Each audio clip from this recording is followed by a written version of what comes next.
Hello friends, I am Rehan back again with another new video. So today in this video, I am going to show you how to create a vertical tab menu using CSS and JavaScript. Here you can see the demo for your better understanding. Basically, with the help of tabs, you can represent a large amount of content in a single page. Here you can see nice hover effects and fading effects in the tab content. Here I am using pure HTML, CSS and JavaScript. Before starting this video, I would like to request you please subscribe my channel for more videos like this, and if you really enjoyed this video, please hit the like button. Now let's get started.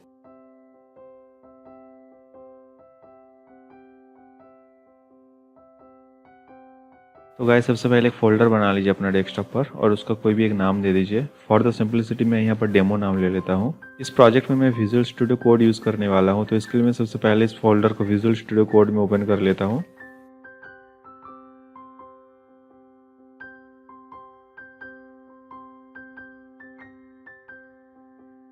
Visual studio code editor open हो जाने के बाद आप यहाँ पर एक file बना लीजिए index.html नाम से। index.html फाइल बन जाने के बाद इसी फाइल के अंदर आपको HTML का बेसिक स्ट्रक्चर राइट करना पड़ेगा। तो इसके लिए आप एक्सक्लेमेशन साइन को यूज़ कीजिए और एंटर हिट कीजिए। तो विजुअल स्टूडियो कोड आपको कुछ इस तरीके से स्ट्रक्चर बनाकर दे देगा। अब मैं पेज को करता हूँ सेव। पेज सेव हो जाने के बाद मैं इसी पेज को लाइव सर्वर में ओपन कर लूँगा। सब देख सकते हैं लोकल सर्वर स्टार्ट हो चुका है और यहाँ पर index.html फाइल भी लोड हो चुका है। फॉर द सिंपलिसिटी मैंने यहाँ पर विजुअल स्टूडियो कोड और ब्राउज़र दोनों को एक साथ ओपन कर लिया है। तो जो भी कोड मैं अभी करने वाला हूँ उसका output at the same time मुझे यहाँ पर दिखाई दे। चलिए अब शुरू करते हैं एक्चुअल कोडिंग पार्ट। तो फ्रेंड्स अभी मैं बॉडी सेक्शन के अंदर आ चुका हूँ। यहाँ पर एक डिफ बना लेता हूँ और इसमें क्लास ऐड कर देता हूँ टैब नाम से। अब इसी डिफ सेक्शन के अंदर आने के बाद मैं एक बटन बनाऊंगा और इसमें क्लास ऐड कर देंगे टैब लिंक्स नाम से। बटन का भी कुछ नाम दे देता हूँ। इसी तरीके से मैं और 3 बटन बना लूंगा और सारे बटन का नाम चेंज कर देंगे।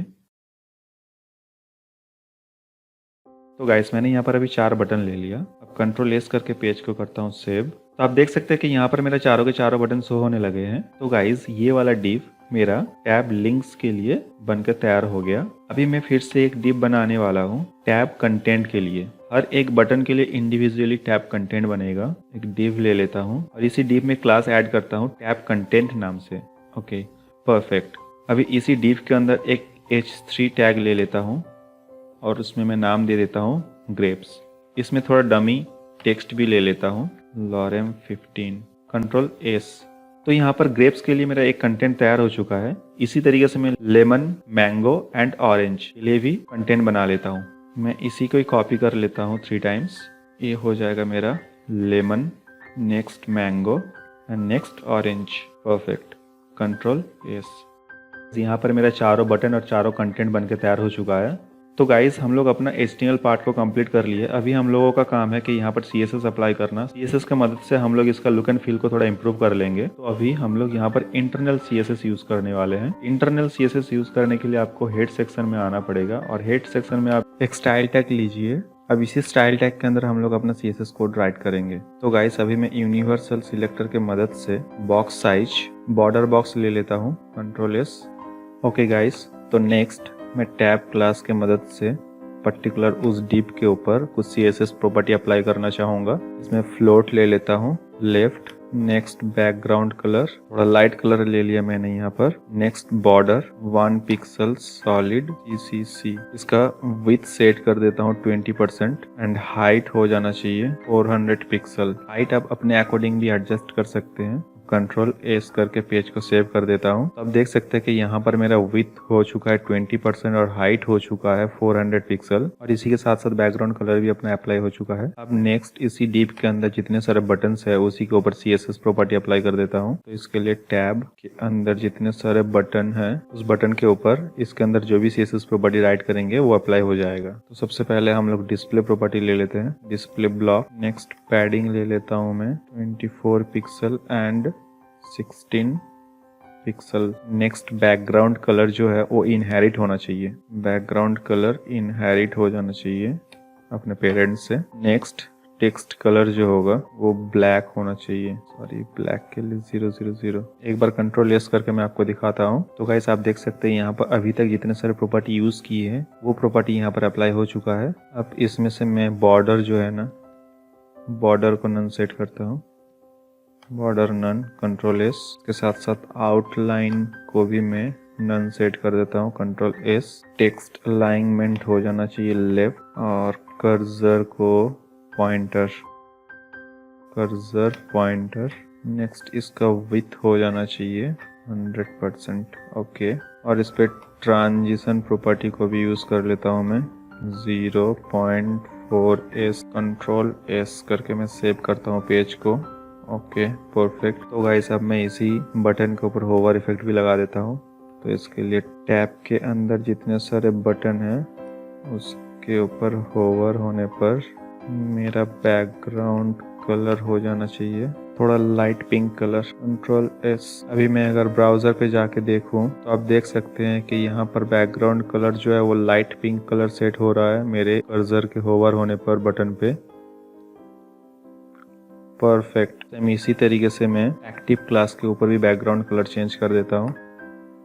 डॉट टैब के बटन पर एक्टिव क्लास पे बैकग्राउंड कलर सेट हो जाना चाहिए थोड़ा डीप पिंक कलर जैसा, कंट्रोल एस। अभी के लिए फिलहाल एक्टिव क्लास यहाँ पर शो नहीं होगा क्योंकि मैं एक्टिव क्लास को जावास्क्रिप्ट की मदद से यहाँ पर सेट करने वाला हूँ। अब मैं नेक्स्ट टैब कंटेंट को डिजाइन करना चाहूंगा, तो इसके लिए मुझे टैब कंटेंट क्लास को यूज कर लेना पड़ेगा। यहाँ से मैं कॉपी करके सबसे पहले डिस्प्ले प्रॉपर्टी को मैं नन सेट करता हूँ और अभी के लिए फिलहाल इसको कमेंट करके रखता हूँ।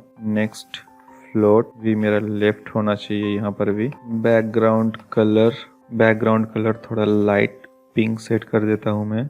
Next border 1 pixel solid grey type का कलर आ जाना चाहिए। इसमें पैडिंग भी यूज कर लेता हूँ 0 पिक्सल एंड 12 पिक्सल।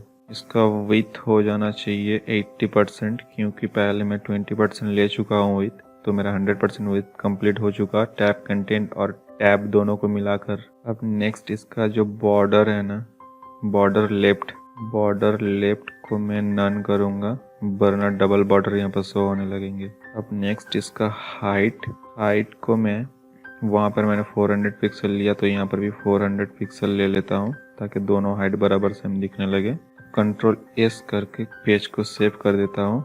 अभी के लिए फिलहाल सारे के सारे टैब कंटेंट यहाँ पर शो हो रहा है, बट जावास्क्रिप्ट की मदद से मैं यहाँ पर कंडीशनली एक एक कंटेंट को शो कराऊंगा एक एक टैब के क्लिक पर। तो गाइस अभी मेरा CSS पार्ट कंप्लीट हो चुका है। अब मैं जावास्क्रिप्ट यहाँ पे ऐड करना चाहूँगा। तो गाइस जावास्क्रिप्ट अप्लाई करने के लिए मैं इसी पेज में ही बॉडी सेक्शन के अंदर एकदम नीचे आ जाता हूँ और यहाँ पे थोड़ा स्पेस लेकर के स्क्रिप्ट टैग यूज कर लेता हूँ। कंट्रोल एस करके पेज को करता हूँ सेव। तो फ्रेंड्स मैं अभी यहाँ पर एक फंक्शन बना लेता हूँ फ्रूट लिस्ट नाम से,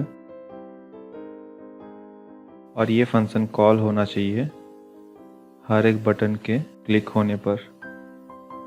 तो इसके लिए ऑन क्लिक की मदद से मेरा फंक्शन हो जाना चाहिए कॉल।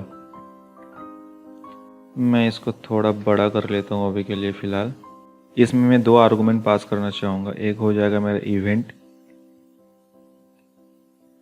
और नेक्स्ट मैं एक स्ट्रिंग पास करूँगा जो कि एज एन आईडी काम करेगा रिलेशनशिप बनाने के लिए।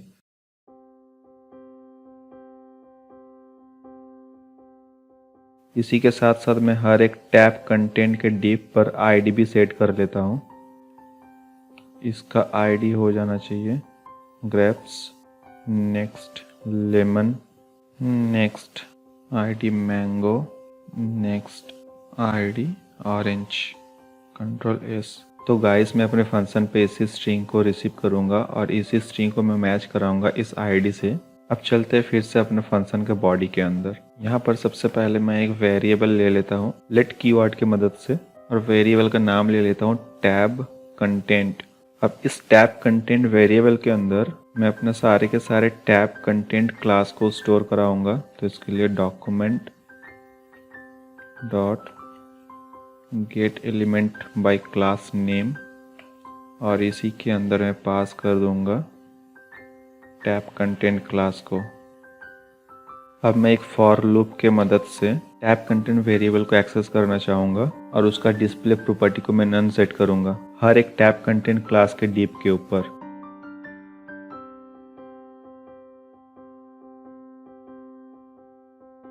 नाउ टैब कंटेंट के हर एक इंडेक्स पर dot style dot display equals to none. Next फिर से मैं एक वेरिएबल बना लूँगा टैब लिंक्स के लिए, और इसी वेरिएबल के अंदर मैं टैब लिंक्स क्लास को स्टोर करा दूंगा। Document dot gate element by class name,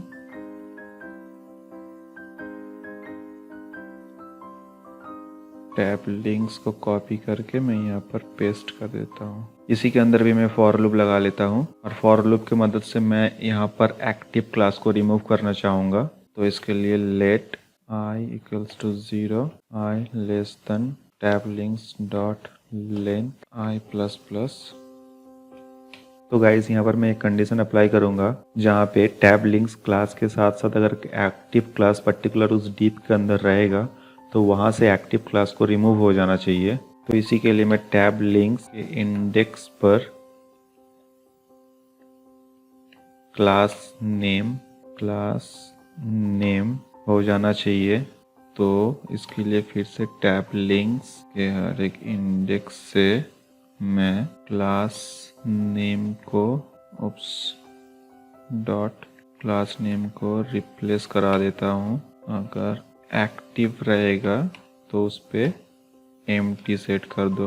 perfect. Control S करके मैं पेज को सेव कर देता हूँ। अब नेक्स्ट मेरा कंडीशन रहेगा document dot gate element by ID के मदद से मैं यहाँ पर वो स्ट्रिंग रिसीव करूँगा, ये वाला स्ट्रिंग।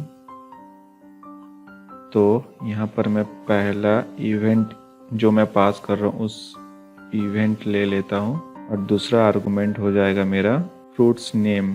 तो मैं फ्रूट नेम को कॉपी करके यहाँ पे पास कर देता हूँ। अब ये फ्रूट नेम क्या हो रहा है, यहाँ पर एज एन आईडी काम हो रहा है। तो मान लीजिए यहाँ पर अगर ऑरेंज आएगा तो यहाँ पर ऑरेंज सेट हो जाएगा। अब जैसे ऑरेंज यहाँ पर सेट हो रहा है तो इसके साथ अगर मैं डॉट स्टाइल डॉट डिस्प्ले अगर ब्लॉक सेट कर दूँ तो मेरा ये वाला डिव जहाँ पर पहले नन हुआ था वो अभी यहाँ पर क्या हो जाएगा, डिस्प्ले ब्लॉक हो जाएगा। और डिस्प्ले ब्लॉक हो गया इन द सेंस ये वाला पर्टिकुलर डिव मेरा शो होने लगेंगे। ओके, तो मेरा टैब कंटेंट का जो डिव है इसके लिए तो मैंने ब्लॉक सेट कर लिया। अब मुझे टैब लिंक्स को भी तो एक्टिव करना पड़ेगा।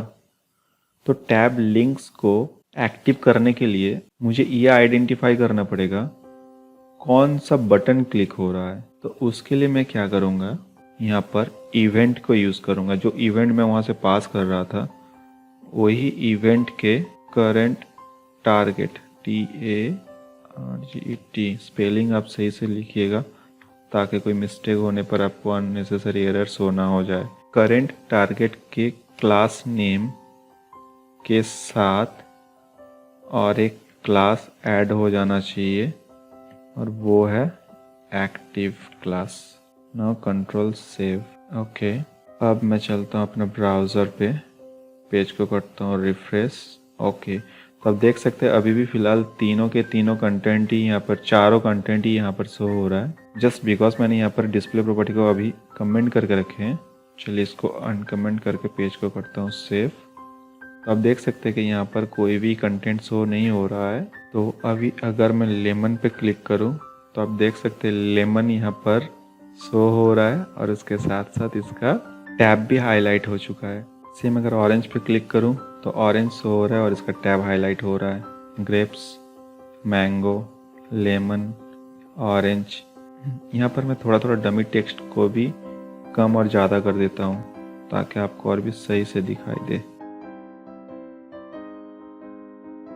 Control S. Okay, page automatically refresh हो रहा है मेरा, देखिए। Perfect perfect, nice. Okay guys, तो यहाँ पर और एक चीज़ नोटिस करने वाली बात ये है कि अगर मैं पेज को रिफ्रेश करूँ, बाय डिफ़ॉल्ट यहाँ पे कोई भी कंटेंट शो नहीं हो रहा है। तो बाय डिफ़ॉल्ट कंटेंट को शो कराने के लिए मुझे क्या करना पड़ेगा, जावास्क्रिप्ट के अंदर आके यहाँ पर मैं क्या करूँगा, एक डिफ़ॉल्ट कंटेंट को शो कराना चाहूँगा। तो इसके लिए क्या करना है मुझे, document dot gate element by ID, और यहाँ पर आईडी पास कर देता हूँ मैं डिफ़ॉल्ट कंटेंट।